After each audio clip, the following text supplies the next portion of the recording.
Terus buat satu metode baru namanya model dan parameternya model. Nah, metode ini berfungsi sebagai penghubung antara controller dengan model yang dibutuhkan oleh controller. Jadi selanjutnya kita include ke model yang ditentukan oleh controller ya. Masuk ke folder app, terus masuk ke folder models. Nanti kita akan buat folder models ini ya. Dan gabung dengan model yang ditentukan di controller, digabung lagi dengan titik php. Nah, dan terakhir kita return instansiasi dari model yang ditentukan oleh controller. Lanjut buat satu folder baru di dalam folder app namanya models. Terus buat satu file baru namanya user.php. Kita buat kelas ya. Nah, supaya nanti kita bisa menggunakan semua properti dan metode dari kelas base model ini, di kelas user kita extend ke kelas base model ya, kayak gini. Dan yang bawahnya kita hapus dulu. Terus buat satu properti public namanya table name, kita isi dengan users. Ini artinya model user ini hanya akan kita fokuskan untuk mengelola tabel users ya. Nah, terus buka file base model. Nah, tadi saya lupa ya. Harusnya di MySQL ini kita masukkan dulu hostnya localhost. Terus usernya root, ini seperti biasa ya. Passwordnya dikosongkan dan panggil nama databasenya ukk_spp. Selanjutnya buat satu metode baru namanya get by username, dan parameternya kita isi username. Terus buat property result, isinya kita akan melakukan query select data ya, select data dari tabel users berdasarkan username. Kita tulis saja kayak gini, panggil properti MySQL di atas, terus lakukan query, ambil semua data dari tabel. Kita gabung ya, di tabel where username digabung dengan properti username yang ini. Nah, yang ini ya, username gini. Sip. Terakhir kita return array asosiatifnya, panggil result, terus fetch assoc. Nah, kayak gini ya. Simpan. Terus buka file login controller. Nah, pertama di dalam metode login ini kita akan menampung value dari formulir login ya, username dan passwordnya. Kita masukkan, contohnya kayak gini. Saya buat properti username diisi dengan variabel super global post yang namanya username. Terus buat lagi password. Dan terakhir saya buat lagi satu properti namanya data, kayak gini ya. Nah, di data ini kita akan panggil metode yang tadi kita buat ya, metode model ini nih. This model, isinya kita tulis user ya. Ini artinya kita akan memanggil model user yang ini nih. Nah, yang ini ya. Terakhir kita panggil metode yang baru saja kita buat di file base model ya. Yang ini nih, get by username. Kita bisa tulis langsung di sini, get by username.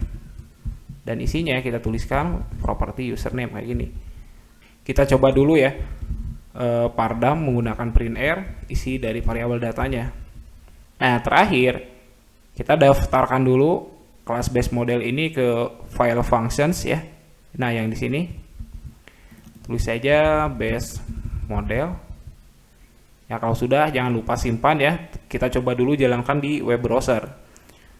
Masuk dulu ke halaman login, terus di bagian username kita isi admin, dan passwordnya isi juga admin ya.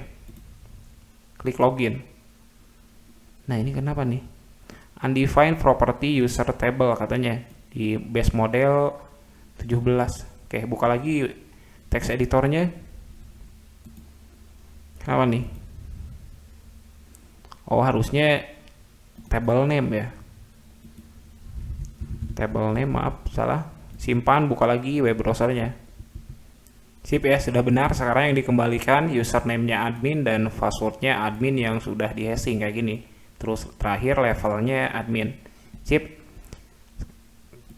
Buka lagi text editornya. Terus buka file login controller. Nah, pertama yang akan kita lakukan adalah memeriksa terlebih dahulu apakah username yang dimasukkan oleh user di halaman login terdaftar di database ya. Kita memeriksanya bisa pakai kayak gini. Jika isi dari properti data tidak kosong, ini artinya username yang dimasukkan oleh user di kolom username pada halaman login terdaftar di database ya. Kalau ada, kita akan menjalankan program berikutnya di sini ya. Nah, kalau misalkan tidak ada, untuk sementara kita kasih pesan seperti ini, di echo aja dulu ya. Pesannya kayak gini contohnya. Username tidak terdaftar. Sip, sudah ya. Terus kalau misalkan ada, langkah selanjutnya kita akan periksa kecocokan password. Kalau yang atas kan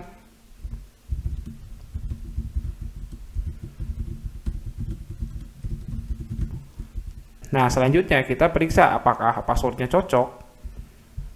Kita buat seperti ini. Karena untuk password kita menggunakan hashing ya, password hash. Jadi untuk memeriksanya kita bisa menggunakan password verify kayak gini.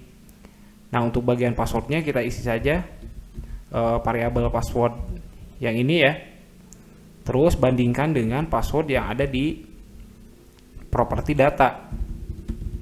Kayak gini. Nah, ini kalau misalkan passwordnya benar, maka program di sini akan dijalankan gitu ya. Tapi kalau misalkan salah, kita tulis di sini echo password tidak cocok. Nanti kita akan perbaiki tampilan pesan ininya ya. Untuk sementara kita tulis aja kayak gini. Nah, ini ketika username ada di dalam database, maka blok program ini akan dijalankan.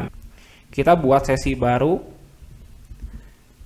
Contohnya namanya login, nilainya true, terus username, isinya kita ambil dari data username kayak gini. Dan terakhir level, nanti kita akan butuhkan ya.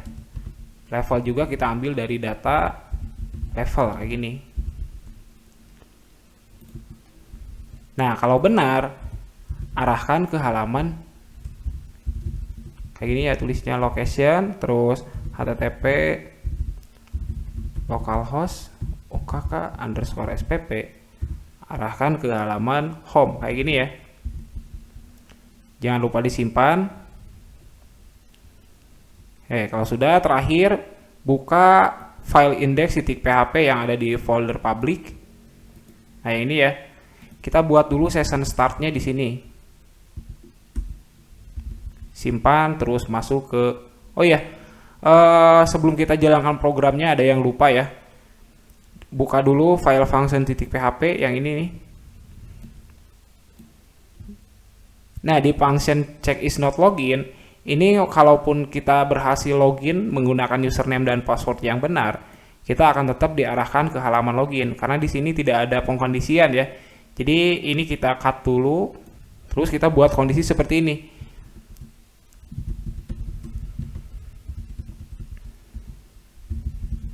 Jika session login tidak ada, maka arahkan ke halaman login. Gitu ya. Redirect ke halaman login ini jika kondisi session login tidak ada saja. Kalau misalkan ada, ya udah, si function check is not login ini tidak akan dijalankan. Itu ya. Jangan lupa disimpan, terus kita coba jalankan di web browser. Refresh dulu, masuk ke halaman login. Tulis admin, username-nya, terus passwordnya juga admin. Login. Nah, sudah benar ya. Ini artinya kita sudah berhasil melakukan login. Sip. Berhasil ya. Nah, tuh sudah bisa ya. Nah, sekarang kita buat tombol logout-nya ya. Buka lagi text editornya. Terus buka, supaya tidak berantakan saya close dulu ya semua tabnya. Terus buka file header yang ada di folder templates. Ini. Buat satu tombol lagi, arahkan ke controller login dan metode logout ini. Di sini tulisannya logout. Terus buka file login controller. Buat satu metode baru namanya logout. Di sini isinya kita akan menghapus semua sesinya ya. Ada yang masih ingat kira-kira untuk menghapus semua sesi itu pakai keyword apa? Sip, betul ya. Kita bisa pakai session destroy sama session unset. Kalau semua sesinya sudah berhasil dihapus, arahkan kembali ke halaman login. Gitu ya. Kita copy aja yang atas ini. Copy. Terus arahkan, pastikan di sini. Ini arahkan ke halaman login. Kalau sudah silakan disimpan ya, jangan lupa. Kita buka lagi web browser, jangan lupa terus refresh. Nah, sekarang kita coba klik tombol logout yang ini ya. Nah, sip, sudah berhasil. Kalau sekarang kita coba akses lagi ke halaman home, ini tidak bisa ya. Terus kelas coba juga sama ya, tidak bisa. Jadi untuk mengakses halaman home atau untuk mengakses aplikasi kita diharuskan untuk login terlebih dahulu. Sip, sudah betul ya. Tapi sekarang kayak gini deh. Kita login lagi, username-nya admin dan password-nya juga admin. Sip. Ini kan kita sudah berhasil login kan. Tapi sekarang kalau misalkan saya akses ke halaman login, masih bisa tuh masuk. Nah, saya maunya ketika user sudah login, kalau misalkan si usernya tidak sengaja mengakses halaman login, itu akan langsung diarahkan kembali ke halaman home. Gitu ya. Buka lagi text editornya. Nah, di bagian method index ini kita tulisnya kayak gini. Buat kondisi, jika session login ada, kita copy aja yang bawah ya. Nah, yang ini copy, terus masukkan di sini, paste, sip, simpan, terus jalankan lagi web browsernya, refresh. Nah, maka akan langsung diarahkan kembali ke halaman home, gitu ya, karena si usernya sudah login tuh. Coba deh saya login lagi ya, sip, sudah betul tuh. Nah, tapi sekarang kalau misalkan saya tutup web browsernya, masih ingat ya, ini materi yang sudah saya bahas di kelas juga. Ini semua sesinya akan terhapus secara otomatis ya. Kita coba dulu deh, tutup web browsernya. Terus buka lagi web browsernya. Arahkan ke dokumen root kita, UKK-SPP. Nah, masuk lagi ke halaman login. Padahal kita sudah login kan tadi ya. Nah, supaya nanti kita tidak perlu memasukkan username dan password lagi ketika web browser di close, kita bisa menggunakan cookie ya. Nah, nanti kita akan simpan cookie-nya, contohnya di sini nih, di bawah password, buat checkbox, contohnya namanya remember me, gitu ya. Buka lagi text editornya. Nah, sekarang buka file login.php yang ada di folder views. Nah, di sini di bawahnya buat label untuk remember me for remember begini. Terus inputnya checkbox, tipenya dan name-nya remember. Sip. Nah, kita coba dulu jalankan di web browser ya. Refresh. Nah, sudah ada. Nah, sementara kita buka lagi text editornya, terus buka file login controller. Yang ini kita komentarkan dulu ya semuanya. Dan kita periksa nih, apa isi dari checkbox remember. Buka lagi web browsernya. Kalau kita centang kayak gini, klik login. Nah, ada ya, yang dikembalikan adalah on. Nah, tapi kalau misalkan kita kosongkan, jangan dicentang, klik login. Nah, kayak gini nih, undefined array key remember. Nah, kita akan cari cara bagaimana caranya kalau misalkan si kotak remember me-nya tidak kita centang, dia tidak mengembalikan error seperti ini ya. Buka lagi text editornya. Nah, di sini kita buat dulu satu properti baru namanya remember, dan kita isi kayak gini. Jika remembernya ada, variabel super global post yang namanya remember, kita isi true. Kalau tidak ada ya udah, berarti tidak akan dijalankan ya. Kita coba lagi debug ya. Remember, terus buka web browsernya, refresh langsung aja. Nah, tidak terjadi apa-apa ya. Tapi kalau misalkan sekarang saya coba centang nih kotak remember me-nya, nah ada tulisan 1, ini artinya berhasil ya. Sip. Buka lagi text editornya. Dihapus dulu ya. Nah, yang bawahnya kita aktifkan lagi. Nah, di sini di bagian bawah kita buat lagi kondisi. Jika properti remember bernilai true, kita akan buat cookie ya. Cookie-nya cukup satu aja, kita tulis kayak gini. Set cookie, namanya key contohnya, terus untuk value-nya kita ambil username yang di hash menggunakan hash ya. Berarti contohnya di atas kita buat properti baru namanya remember. Isinya kita buat hash, algoritmanya SHA-256, dan datanya kita ambil dari data username kayak gini. Gitu ya. Nah, dan di sini isinya kita tulis aja remember. Terus yang selanjutnya waktunya ini mau berapa lama kita membuat cookie ini. Contohnya saya tulis kayak gini. 3600 dikali 24, koma, dan terakhir kita tulis kayak gini. Ini artinya saya akan membuat cookie untuk semua halaman di aplikasi ini ya. Nah, tapi supaya pembuatan cookie-nya mudah, kita pindahkan aja ya yang ini nih ke file function. Jadi yang ini kita cut dulu. Cut, terus buka file function.php. Karena kita akan membutuhkan properti MySQL di kelas base model. Di sini kita tulis kayak gini. db new base model.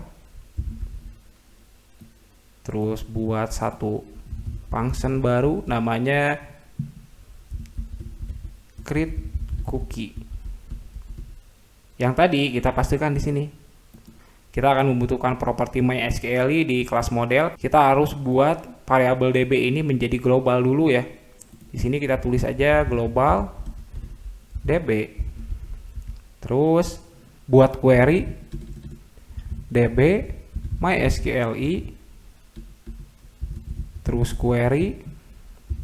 Kenapa saya melakukan query seperti ini? Karena nanti cookie-nya akan kita kirim ke properti remember token yang ini nih. Gitu ya. Buka lagi text editornya. Nah, jadi di sini kita tinggal tulis aja update user, nama tabelnya user, set remember token, diisi dengan variabel username kayak gini. Oh maaf, yang ini ya. Yang ini pindahkan ke atas. Isinya bukan username ya, tapi remember. Dan ini data kita ganti jadi username. Nah, username ini akan kita ambil dari parameter di sini nih. Jadi nanti di kelas login controller saat pemanggilan function create cookie kita harus memasukkan parameter username kayak gini ya. Ini masuk ke di sini nih remember. Sip, tinggal kayak gini. Where username diisi dengan username yang atas. Nah, username yang ini. Sip. Nah, setelah kita melakukan query dan mengubah isi dari remember tokennya ya, menggunakan hash SH256, Langkah terakhir yang harus kita lakukan adalah membuat cookie-nya. Set cookie, nama cookie-nya key, terus value-nya remember, yang ini artinya ya, dan waktunya seperti ini. Oke, jangan lupa simpan, terus buka lagi file login controller. Nah, dan di sini kita tinggal panggil aja fungsi yang ini nih, create cookie. Nah, username-nya udah benar ya, kayak gini aja. Username ini kita ambil dari sini nih. Oh iya, maaf, jangan dari sini ya. Harusnya dari data nih. Data username kayak gini. Jadi kalau misalkan kotak remember me-nya dicentang, nanti akan menjalankan fungsi create cookie, di mana fungsi create cookie ini membuat cookie yang ini ya, dan juga update tabel users berdasarkan username. Remember tokennya diisi sama username yang sudah di hash menggunakan SH256 kayak gitu ya. Oke, simpan, buka lagi web browsernya. Sekarang kita coba login ya. Oke, login, masukkan admin, terus passwordnya juga admin. Kita coba centang kotak remember me-nya ya, terus klik login. Sip, sudah berhasil nih. Kita lihat dulu deh di database nih, apakah datanya sudah berhasil diupdate. Nah, sip ya, sudah berhasil nih. Sekarang remember tokennya sudah berhasil diisi. Selanjutnya kita periksa nih, apakah cookie-nya juga sudah berhasil dibuat. Klik kanan, terus pilih inspect, menu paling bawah ya, dan pilih menu application yang ini nih. Terus masuk ke cookie di bagian kirinya dan pilih localhost. Sip ya, ini cookie-nya sudah berhasil juga tuh dibuat. Kalau misalkan kalian perhatikan, cookie yang ada di web browser ini sama aja nih, sama yang ada di database. Nah, kalau sudah seperti ini berarti sudah berhasil ya. Buka lagi text editornya, kita close dulu yang ini ya. Selanjutnya buat fungsi baru namanya check is login. Ini artinya jika sudah login, nanti si user tidak perlu memasukkan username dan password lagi ya. Kita periksa di sini. Nah, untuk isinya kita copy aja yang ini. Terus kita periksa.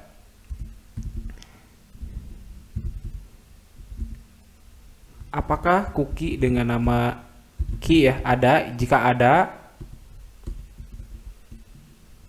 kita akan bandingkan cookie yang ada di web browser sama cookie yang ada di database gitu ya. Kita tulis aja kayak gini. Pertama tulis remember, terus si remember ini kita isi dari variabel super global cookie yang namanya key. Terakhir kita buat query. Contohnya saya buat property result, isinya db untuk melakukan query ya, mysqli, terus query, ambil semua data dari tabel user, where remember token, yang nilainya dari mana? Dari remember yang atas ini ya. Kita coba dulu deh debug menggunakan printr, isi dari result ini nih. Terus buka file index.php yang ada di folder public ya. Nah, yang ini untuk mencobanya kita bisa tulis kayak gini, printr, kita tinggal panggil aja check is login kayak gini. Terus buka web browsernya. Nah, ada ya. Tuh, num rows katanya 1. Nah, sip ya, sudah berhasil nih. Ini artinya cookie yang ada di web browser sama cookie yang ada di database sama. Sip ya. Buka lagi text editornya. Nah, terakhir kita buat kondisi seperti ini. Kita periksa jika isi dari variabel result di atas tidak kosong, pakai tanda seru, terus panggil fungsi empty dan tulis nama variabelnya result. Kita buat sesi login, username sama level. Kita bisa copy aja dari file login controller yang ini ya. Nah, yang ini nih. Copy aja yang ini. copy, terus buka lagi file functions dan pastekan di sini. Gitu ya. Jangan lupa simpan, terus kita buka lagi file index.php yang ini kita hapus tadi, saya lupa ya.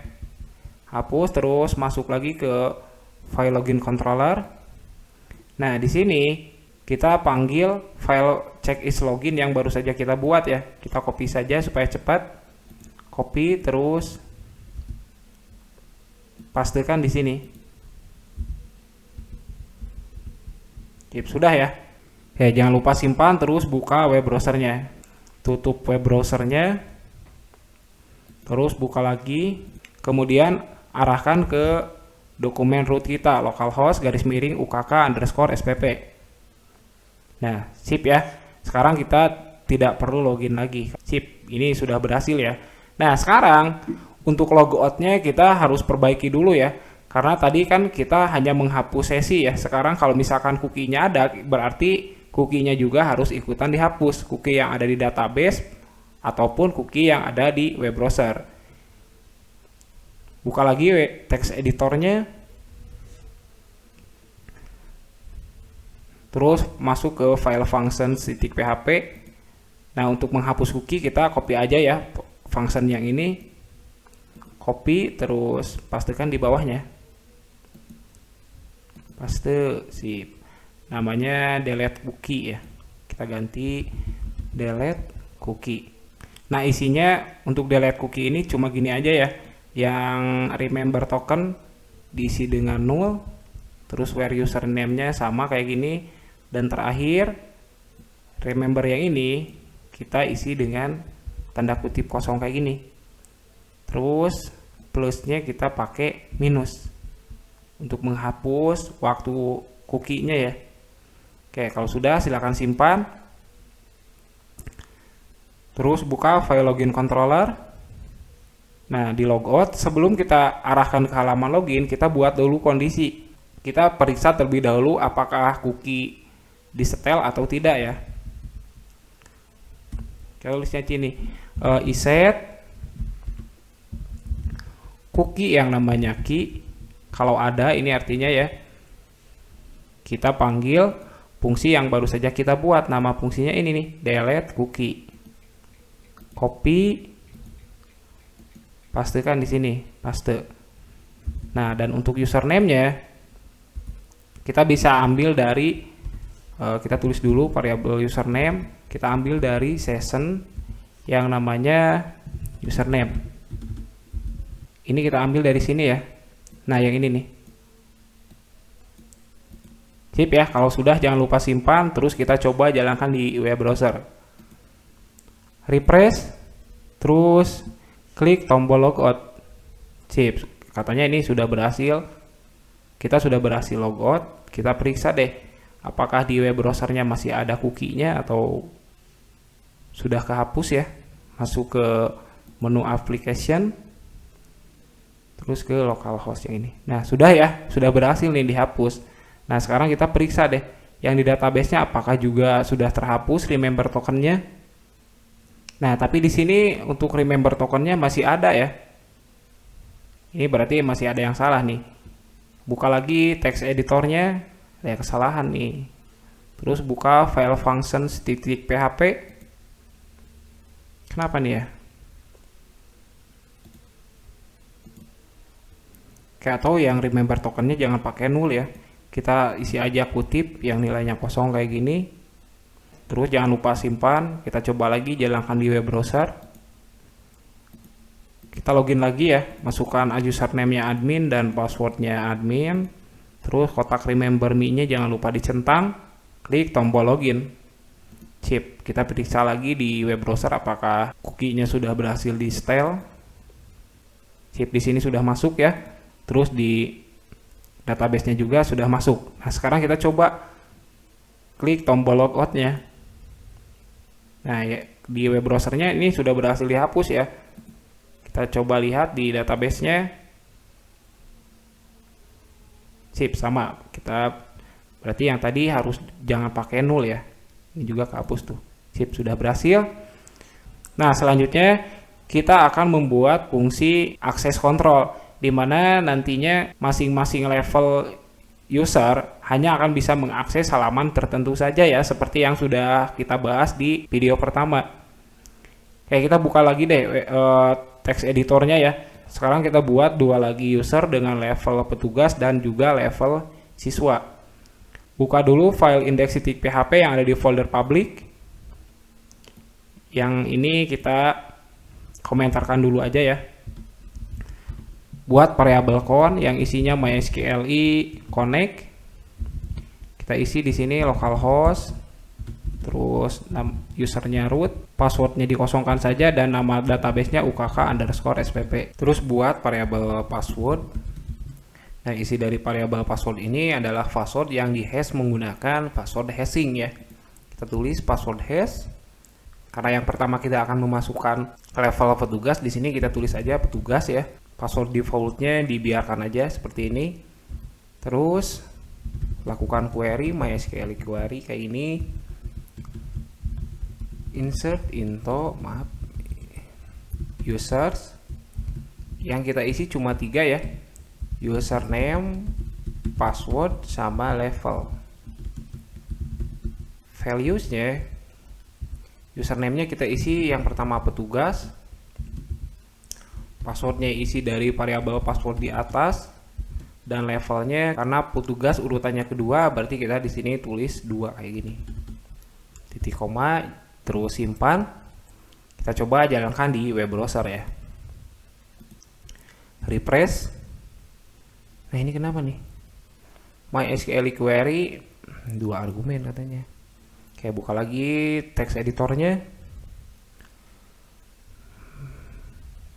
Oh ya, maaf ya. Argumen yang pertamanya tidak diisikan. Harusnya di sini con dulu koneksi ya, baru query-nya kayak gini. Simpan, terus jalankan lagi web browsernya. Refresh. Chip ini harusnya sudah berhasil ya. Sekarang kita coba dulu deh buka di database-nya. Nah, sudah ya. Username-nya petugas dan password-nya petugas yang sudah di hashing. Sip, buka lagi text editornya. Nah, sekarang petugasnya kita ganti jadi siswa dan levelnya ganti jadi 3 kayak gini. Jangan lupa simpan, terus buka lagi web browsernya. Refresh, buka database, refresh database-nya. Sip, ya sudah benar nih. Sekarang kita punya 3 user ya. Yang pertama admin, levelnya admin, terus petugas, levelnya petugas, sama yang levelnya siswa. Sip. Buka dulu text editornya. Nah, yang ini kita hapus aja ya. Terus yang atasnya diaktifkan kembali. Oke, sekarang jangan lupa simpan dulu ya. Sekarang kita balik lagi ke web browser, terus kita coba dulu deh login sebagai petugas contohnya. Petugas, username-nya petugas, dan passwordnya juga tadi kita tulis petugas ya. Petugas, terus tidak perlu dicetak ya, kotak remember me-nya. Login. Nah, di sini nih. Nah, harusnya si petugas ini hanya bisa mengakses halaman pembayaran, profil, logout, sama home ya. Jadi untuk CRUD siswa, jadi untuk CRUD SPP kelas sama petugas, nah ini ada yang kurang ya. Harusnya selain SPP kelas sama petugas ada satu lagi namanya siswa ya. Mumpung masih ingat nih, kita tambahkan dulu ini aja deh ya, siswa nih di sini. Buka dulu text editornya.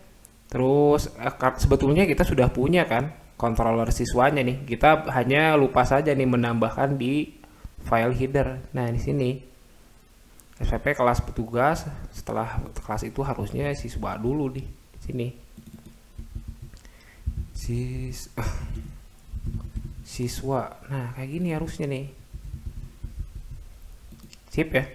Simpan, terus jalankan lagi web browsernya. Sip. Nah, ada ya. Nah, karena kita sekarang loginnya sebagai petugas, di sini sebetulnya si petugas tidak diperbolehkan tuh mengelola CRUD SPP, CRUD kelas, siswa, sama petugas. Jadi yang bisa diakses sama si level petugas ini cuma pembayaran, profil, logout, sama home. Itu ya. Jadi kita bisa akalinya seperti ini. Buka text editor. Nah, di sini kan yang bisa mengelola CRUD SPP kelas siswa sama petugas itu hanya si admin ya. Kita bisa buat kondisi di sini seperti ini.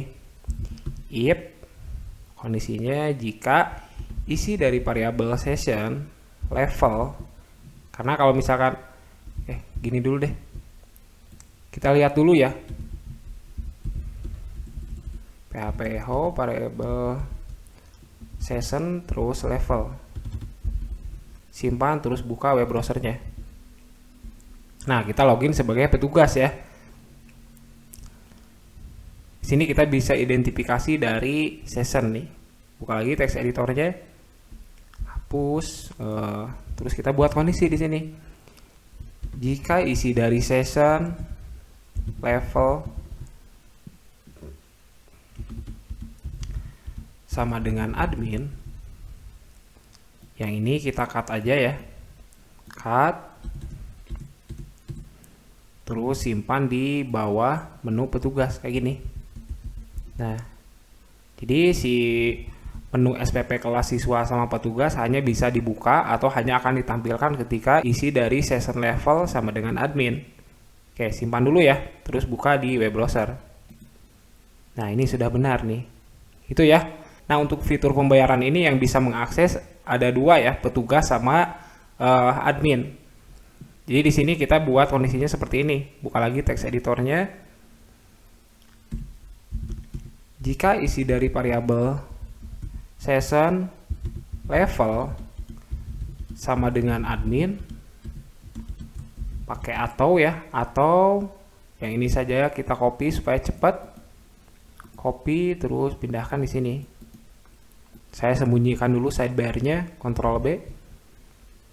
Level yang ini sama dengan petugas. Ya, ini kita cut aja ya. Cut, pindahkan ke sini. Paste. Sip, kita coba ya. Jalankan lagi di web browser. Oke, sekarang kita coba dulu deh login sebagai siswa ya. Logout. Terus kita login username-nya. Di username-nya isi siswa. Dan password-nya juga isi siswa kayak ini. Login. Nah, sip ya. Jadi si siswa itu hanya bisa mengakses halaman home, profil, sama logout. Nah, kalau misalkan kita masuk sebagai petugas,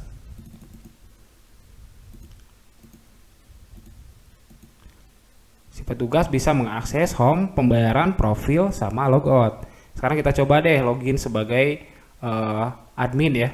Logout dulu, masuk ke halaman admin, masukkan username-nya admin dan password-nya admin.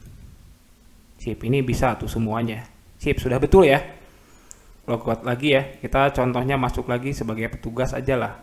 Petugas, terus password-nya juga petugas, terus login. Di menunya emang sudah betul ya, tidak ditampilkan fitur-fitur yang tidak diperbolehkan sama si level petugas ini nih, seperti SPP, kelas, siswa, sama CRUD petugas ya. Tapi sekarang kalau misalkan saya akses langsung, saya tuliskan langsung di URL-nya, ini masih bisa kebuka. Contohnya saya ingin membuka fitur SPP. Nah, masih bisa tuh kebuka, masih bisa tembus ya. Ini contohnya kalau misalkan siswa juga sama nih. Saya contohnya sekarang masuk ke aplikasinya sebagai siswa.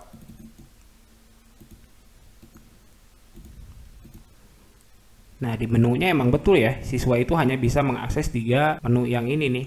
Tapi di sini kalau misalkan saya tulis contohnya CRUD kelas atau kelas seperti ini masih bisa kebuka tuh. Nah, yang ini kita bisa akali di bagian controllernya. Silakan dibuka lagi text editornya, terus buka lagi sidebar-nya ya, Ctrl B. Saya tutup dulu deh yang ini ya, semua tabnya.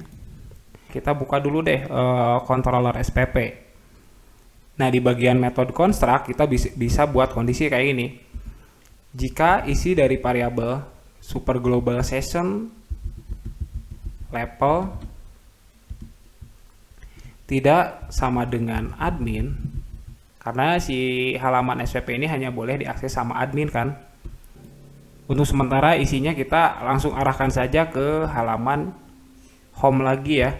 Jadi di sini kita tulis location http localhost ukk_spp kayak gini.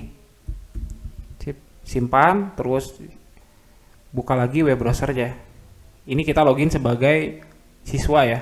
Kita coba akses halaman SPP, terus enter. Nah, langsung tuh diarahkan kembali ke halaman home. Buka lagi text editornya. Nah, supaya cepat kita copy aja yang ini ya.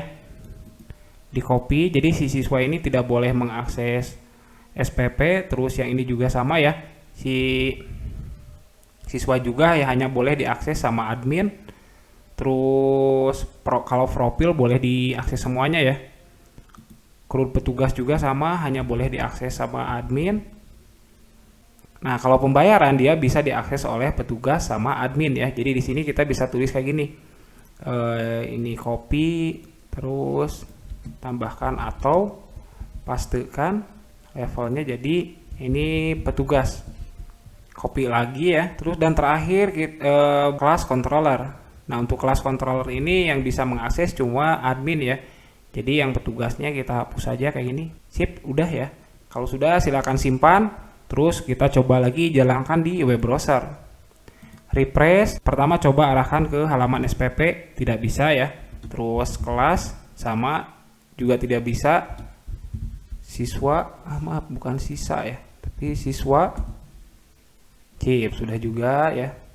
Dan seterusnya, berarti sip, sudah benar ya. Nah, sekarang kita coba deh login sebagai petugas ya.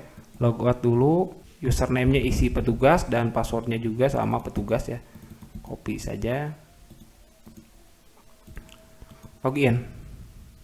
Nah, karena petugas, kita coba dulu deh masuk ke halaman SPP. Nah, tidak bisa ya. Karena si petugas ini hanya bisa mengakses halaman pembayaran. Nah, kayak gini. Sip, sudah betul ya.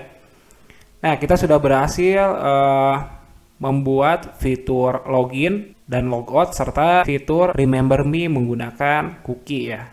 Nah, terakhir kita juga sudah berhasil membuat fitur akses kontrol di mana setiap user yang login hanya akan diberikan akses sesuai dengan levelnya masing-masing. Gitu ya. Kalau punya kalian masih ada error, silakan diulang lagi videonya atau bisa langsung tanyakan di sekolah ya. Selamat mencoba. Untuk video ini mungkin saya cukupkan dulu sekian. Assalamualaikum warahmatullahi wabarakatuh.